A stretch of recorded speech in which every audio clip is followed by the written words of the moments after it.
I've got 2 pairs. Can I put 2 pairs Yeah, on? perfect. Okay, perfect. You know, I love getting that call when someone's newly pregnant. I also love the aspect of obviously watching life come into the world and literally watching transformation happen in that room. So you're going to bring a small bag that's just for the birth space. So No, but I will. Yes. I think a midwife is there essentially to do their job medically and make sure that you're okay and the baby's okay and it's very medical. But there's this emotional layer that Vanessa brings into the birth space, and I believe that that is really important, to have that emotional support rather than just being told that you're 5 centimetres and you're okay and this and that. I think she will really coach me to get me to the end goal. Victoria's birth plan was to have an elective caesarean. We did a lot of preparation during her pregnancy with a lot of education and facts and things like that for her mental health, that this is what she would like to do. But as plans change, she went into spontaneous labour. And the baby goes in there? Yeah. You know, we laughed and joked that this was, you know, coming earlier than expected. And so we spoke very much when we got to the hospital of what her needs and her desires were to continue, which way she wanted to birth. We know that there's a lot of misinformation out, particularly in relation to health, and it's true certainly for pregnancy and childbirth. A lot of misinformation about being scared about caesarean section or scared about induction of birth or tearing during birthing process. And of course, all of those things, whilst they may be a reality, aren't the norm for a lot of women. So having that reassuring, calming voice to say what you're experiencing at the moment is normal is really imperative. Victoria did amazing. It's so exciting to be on the other end now to tell you the story of the birth of Francesca. She was so calm. It was like, yep, she's ready. We're ready to meet this baby girl. Hi. There was a moment during birth, and I remember watching Victoria, and a lot of emotion, and I'm gonna get crying. Anyway, a lot of emotion came up, and I knew that I needed to keep her calm, and obviously we do a lot of breath work, even in an elective caesarean, so very much focusing on her breath, and I knew we needed to play some music, so I pulled out my phone and played it right next to her ear. Waking up, I ended up going into spontaneous labour.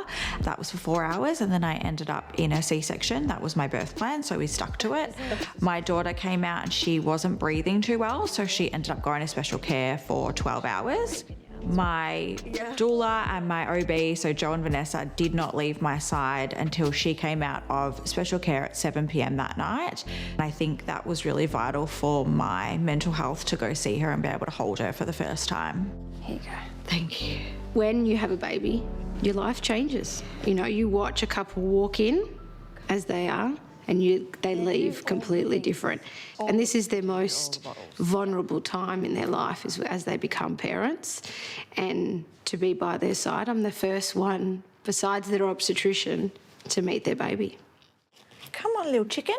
How's she going with nappy changes? She loves them. Is she? Oh, sorry. You know, the first 2 weeks, especially coming home, was a little bit hard on me. So I'd call her and I'd ask her questions like, how much do I feed her? Is her poo the right colour?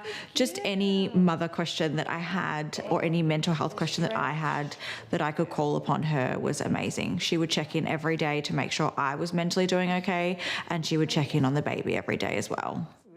You know, there's so many times, and I remember when I had my children, that I was like, I go home, you take the baby home, you're like, now what do I do?